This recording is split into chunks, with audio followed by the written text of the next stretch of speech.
Geek Therapy Radio. Welcome to Geek Therapy Radio. I'm your mental curator, Johnny Hemberger. I should say the Geek Therapy Radio podcast, because this is not the broadcast. I'm your mental curator, Johnny Hemberger. That is my mental mistress. Well, not my mistress.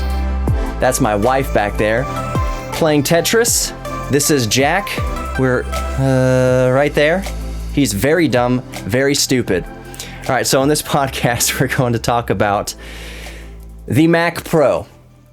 Undoubtedly, you've seen a lot of hubbub and a lot of hype. Although I will say that it's, in the Mac Pro's case, most of it's well-deserved. There's controversy, like there always is, with Mac products in that the price is, it's the Apple tax. You're paying an extra lot of money because it is a Mac, and that is certainly the case more than ever with the Mac Pro, because it can cost you, if you get the Pro display along with it, you can spend around $70,000 for a new computer. If you get the Mac Pro fully spec'd out, you get the Pro display, and you get the $1,000 stand for the Pro display, you can spend luxury car money, good luxury car money for a freaking computer. And that has a lot of people sort of, I don't know, it seems like some people kind of misunderstand the point of the Mac Pro. I think some people come from the point of view in that, who's going to buy this? Who is this for? Who's going to spend $70,000? It starts out around $60,000. Sorry. Starts out around $6,000. I'm pulling it up on my screen here. Yeah, the Mac Pro starts at $6,000. If you want to get it in a rack mount form, it starts at $6,500. And that should kind of tell you something. The fact that it comes in an option for a rack mount tells you who this is for. This is not for John and Jane Doe. This is not for me and my wife to put on here, to buy for our home, to record podcasts and YouTube videos with a little Logitech webcam. The Mac Pro is actually, I know it's kind of a misnomer with a lot of Mac products, but it's for pros. It is actually for professionals. There is absolutely zero use case for the average consumer. Now, I know some people watching this or listening to this might not be the average consumer. You're a prosumer. You just want the best of the absolute best, and you're willing to spend a base price for some reason of $6,000 on a Mac Pro. Fine, if you can throw that kind of cash around and you just have to have the cheese grater, go for it. $6,000 for an 8-core computer, and we'll build it out, we'll spec it out here in a moment. But $6,000 for an 8-core computer, you're not getting the best value for money, let's just say. You can build out an 8-core computer to the same specs as a Mac Pro and come in thousands of dollars cheaper than a Mac Pro. So, who is the Mac Pro aimed at? Professionals, I'll put it this way. Professionals who make their living with their computer. Creative professionals, both in audio design, in video editing, in graphic design, in CAD work, in 3D animation. People like that whose bread and butter, who pay for their mortgage with their computer. That is what the Mac Pro is for. On the, I would say, on the prosumer level. If you're somebody who works from home and you need a computer that will not break down, that has a Xeon processor, that has ECC memory, you need this, or else you won't meet your deadlines and you cannot even remotely risk any downtime. The Mac Pro is for those types of people at home. The rest of the market who the Mac Pro is for are production houses. So Hollywood film studios, professional recording studios, audio recording studios will use something like a Mac Pro. Even though I will say for audio production is far less resource intensive than video production. That's for dang sure. So, but the fact remains, if you're in a multi-million-dollar recording studio and you're recording the next Grammy award-winning artist, you're recording Adele or something like that. I called Adele Adelaide forever. Don't me back. I just thought it was Adelaide, and I never cared to look. This was years and years ago. But the recording studio that Adele uses, they're going to have, that's the kind of market for a spec'd out MacBook Pro. Disney is the type of company. Sony is the type of company. Pixar is the kind of company that's going to be utilizing a MacBook Pro. So just for fun, before we get into speccing this out, before we get into configuring it, just for fun, if your beef with the MacBook Pro is that it's very expensive, if you're the person who has a beef with that, you're not the market for this. Just rest assured.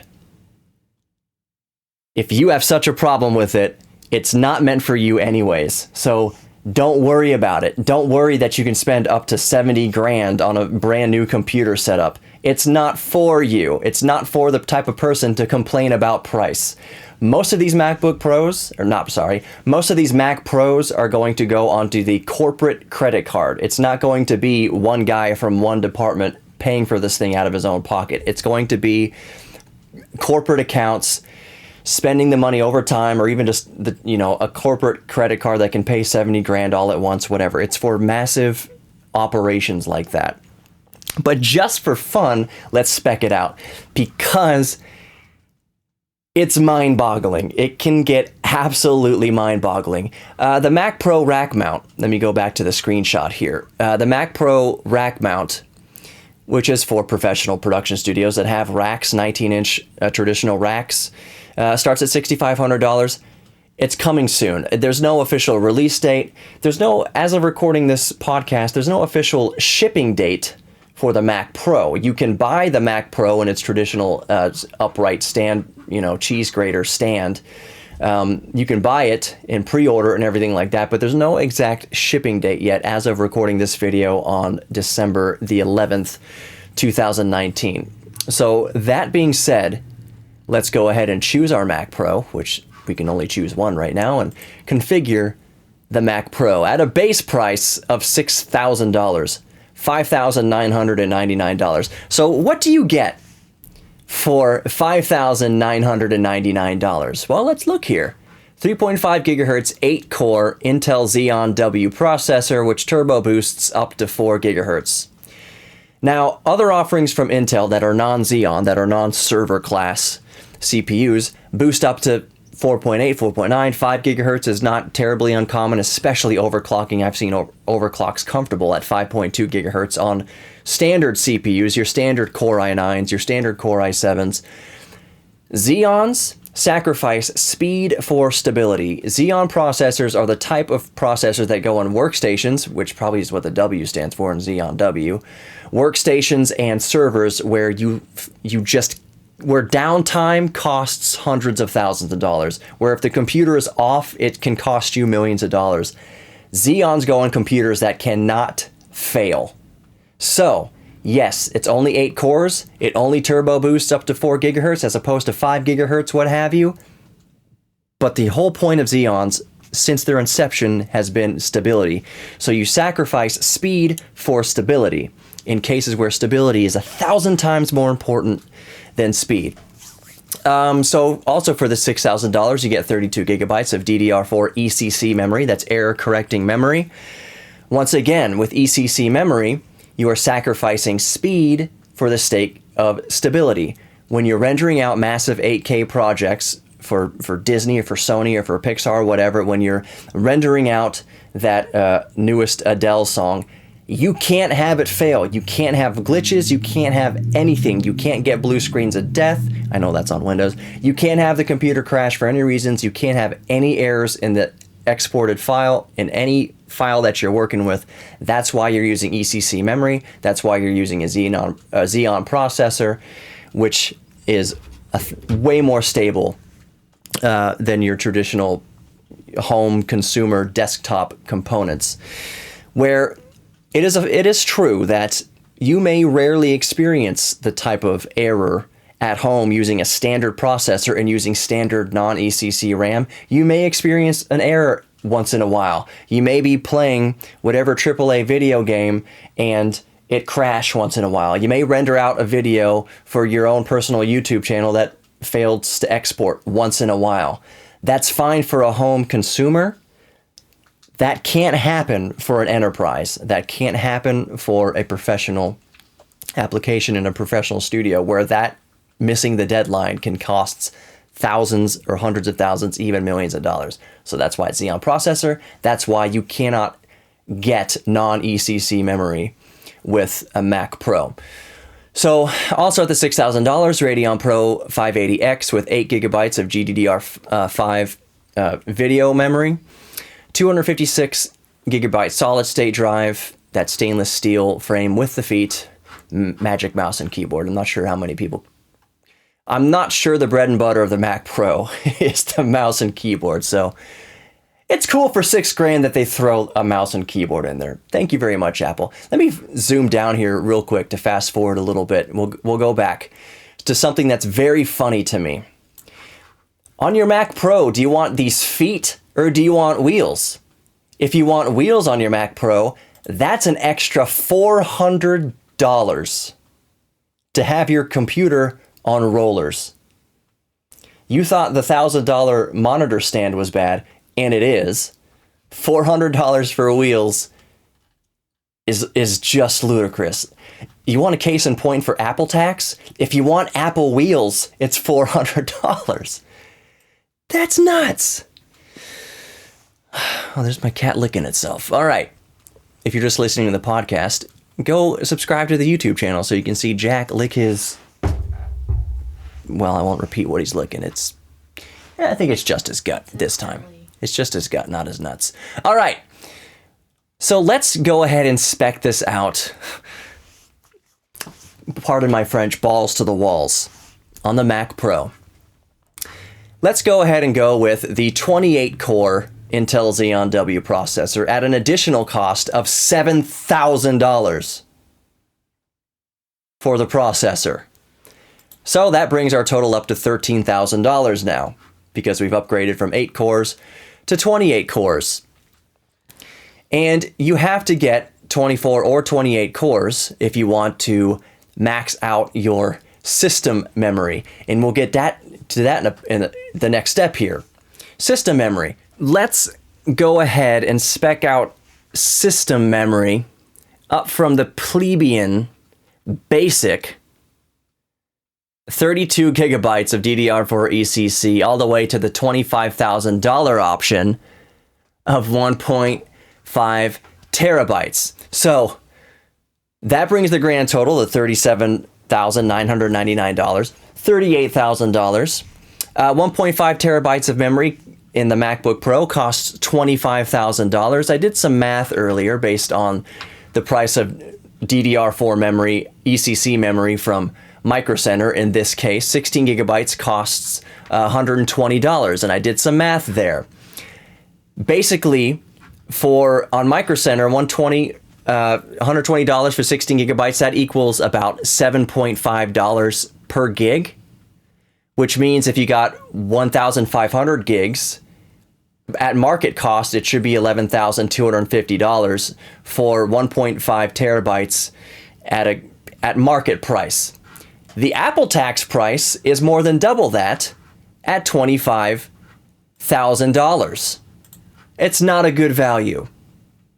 Apple tax is never a good value. Even for ECC memory, it is overpriced on the order of well over 12 grand overpriced, $13,000. It's way, you're getting absolutely screwed, 100% screwed if you go for the $25,000 option. But again, this is not for a consumer. This is for a corporation. This is for a company. This is for a production house that's charging into the company credit card and is not even looking at, well, they're looking at the cost for their bottom line and to meet margins and things like that. But the type of person buying up to a $70,000 computer is not sweating 25 grand for 1.5 terabytes of memory, or maybe they are. Either way, it's not a good value. It's not a good value even if you're Disney, let alone a private consumer in their own home. Okay, so the graphics. What can we do here with the graphics? Do we want just that basic Radeon Pro 580X with 8 gigabytes of GDDR5 memory? Stupid. What kind of moron would put that kind of GPU in their computer?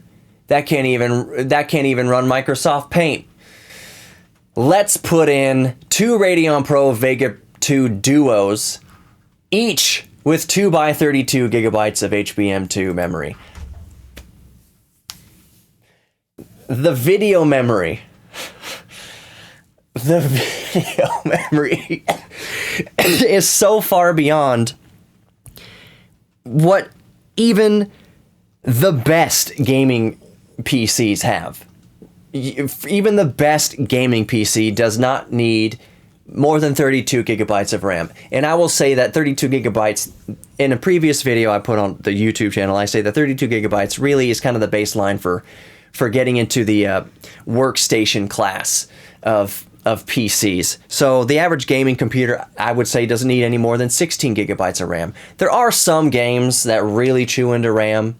So I say if you're building a balls-to-the-wall gaming rig, you're going to want at least 32 gigabytes. At least you know it's future-proof. There's not a game that I can think of off the top of my head that's going to utilize 32 gigabytes of RAM. You can start chewing into gigabytes of RAM when you do, heavy video editing and things like that. Either way, back to the Mac Pro. We're going with the 2 Radeon Pro Vega 2 Duos. There's a lot of 2s in that name. With, I don't even know what that totals out to in system RAM. 2x32 each. It's 128 gigs of video RAM. Is that right? Either way, it's way over 32 gigabytes, and that is just astonishing. By the way, our grand total now is coming up to $48,799. That doesn't even sound correct coming off my tongue. Put a computer and that price together, $48,799. The more you say it, the more bonkers it just seems. We're not talking about a Mercedes here. We're talking about a computer that sits next to your desk. Well, can sit next to your desk. Okay, storage. Oh, this is just... Now we're talking about beans, chump change here when we're talking about upgrading storage. If you've already gone all the way up to the best video cards, the most amount of RAM, the best processor you can buy, and you're starting to get all tiddlywinks and penny counting with your storage option because the top tier storage right now costs $1,400, let's go ahead and click that. 4 terabytes of solid state storage. Of course, that's going to be the fastest PCI Express NVMe that you can possibly get. Yeah, but if $1,400 is starting to bite your fingernails at that, that's going to put me over 50 grand. You shouldn't be buying this computer. Coming soon is 8 terabytes of solid state storage. It's kind of funny that 8 terabytes has come to the MacBook Pro first before the actual Mac Pro, but I assume that's going to change very soon. And that's just going to up the price even more. I'll speculate that 8 terabytes is going to be at least $3,000. At least a $3,000 option when it comes out. But for now, we're going with what we got as of recording. It's 4 terabytes, and that brings the grand total up to $50,000. $50,199. Now, the Apple Afterburner, it's a $2,000 option, and I'm gonna go ahead and click on that, bringing the total up to $52,199. The Apple Afterburner helps with it helps accelerate. It helps the GPU. It helps with video editing. I believe with the Apple Afterburner card, it can handle 3 simultaneous streams of 8K raw video footage, or up to 12 streams of 4K footage at once. That's monstrous. And if you're in a video production house and you need that kind of horsepower, I would say that this $2,000 upgrade to the Afterburner card, which basically leverages your graphics processing, I would say that it's worth it. And now we get down to the feet or wheels. I've already spent $52,199. Let's go for the $400 wheels. It's kind of crazy to talk about $400 wheels, and that being one of the cheapest options to add to a computer, bringing the grand total up to $52,599. I'm not going to bother with upgrading the mouse and trackpad. You know what? Let's do it. yeah, let's go to Magic Mouse 2 plus Magic Trackpad 2. Let's toss on another $150 to this. And you know what? I'm a video professional, so I'm going to go ahead and toss Final Cut Pro X to it for another $300. And I like to work with audio a lot, so I'm going to add Logic Pro X to it for another $200. Bringing our grand total for a fully spec'd out Mac Pro to $53,247.98. Babe, can I get this? No. Oh, all right. Well, that answers that. Even if I could, I wouldn't, because I'm just an average person. I'm recording with a Logitech webcam right now. I'm not going to hook up a $100 webcam, if it even costs $100 right now, to a $53,000 computer. I am not who this is marketed for. But I just thought it would be fun to go through and spec out a Mac Pro. So to start wrapping this up, to wrap up this podcast, I'm going ahead and get away from the Apple screen there because it's just making me sad. With the MacBook Pro, I do genuinely, unironically want the MacBook Pro 16-inch. Whether or not I'm going to make sacrifices and sell my kidney and whatever to get a MacBook Pro 16-inch, no, because it's not a priority. But that doesn't change the fact that I genuinely want it. That being said, I think there are some more changes coming down the pipe from Apple. Welcome changes. If the MacBook Pro 16-inch is any indication, since John Ive left and now Apple seems to be, at least on their laptop division, seem to kind of be listening to consumers again, or for the first time, however you want to look at it, because they made the MacBook Pro 16-inch thicker. They added an escape key. They ditched the stupid butterfly keyboard. Those are all consumer requests. Those are all big time check, not even check minuses. They're big drawbacks to the previous 15-inch MacBook Pro, and they changed it for good reason. Now the i9 inside can actually be cooled effectively. Now the keyboard is hopefully going to be more reliable. It's a more reliable design, the Magic keyboard design that they've had, and that has worked over the years. And the escape key, and it's a good product now. It's a good product that even a lot of I won't say PC fanboys, but people who are unbiased. There were folks who were unbiased, and I like to think of myself as unbiased, that would not recommend in 1,000 years the MacBook Pro 15-inch because of throttlegate and throttling issues and the butterfly keyboard and the stupid touch bar malfunctioning. Also, a litany of reasons not to get the MacBook Pro 15-inch. But I will say, I have no problem recommending, if you so desire and you want and you must have an Apple MacBook, the MacBook Pro 16-inch is a good get. And if I had the money for it and the absolute need for it, I would get it. That being said, I think that Apple has some good stuff up their sleeves coming out in the next few months. I do think we're going to see the 14-inch MacBook Pro, and my only hope for the 14-inch MacBook Pro is that there's two things on the wish list if they go to a 14-inch MacBook Pro. I hope it's at least 6-core, because by that time, I don't think they're going to release a MacBook Pro 14-inch without a 10th generation Intel chip in it. So I hope we get at least 6 cores, 12 threads with the 14-inch MacBook Pro, whatever the smaller model of MacBook Pro they release next. So let's just call it the 14-inch MacBook Pro. Hope we get 6 cores, 12 threads, and I hope we get a dedicated, discrete GPU.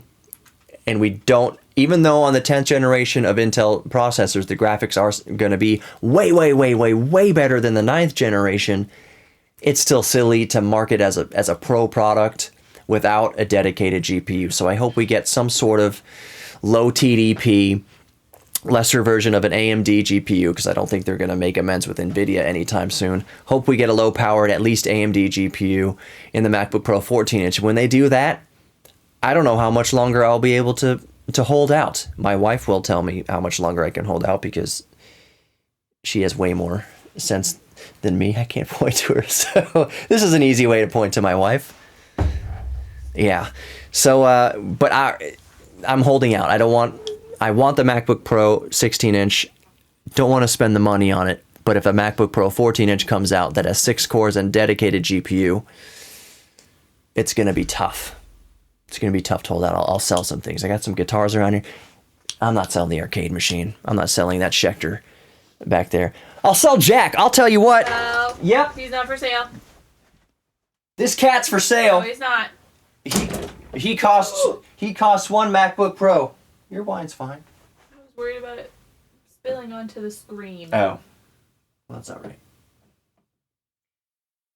$3,000. No. Any bids? Seriously, my wife says no, but she doesn't see the YouTube comments. I mean, she could check them. $3,000 for that. He's not a good cat. He's priceless.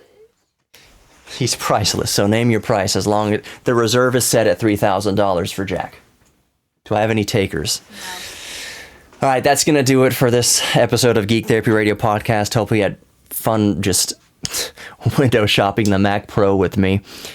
Be good to yourself and others. Did you just kiss him? No. I just patted him. Okay, be good to yourself and others, I guess, including stupid cats like Jack.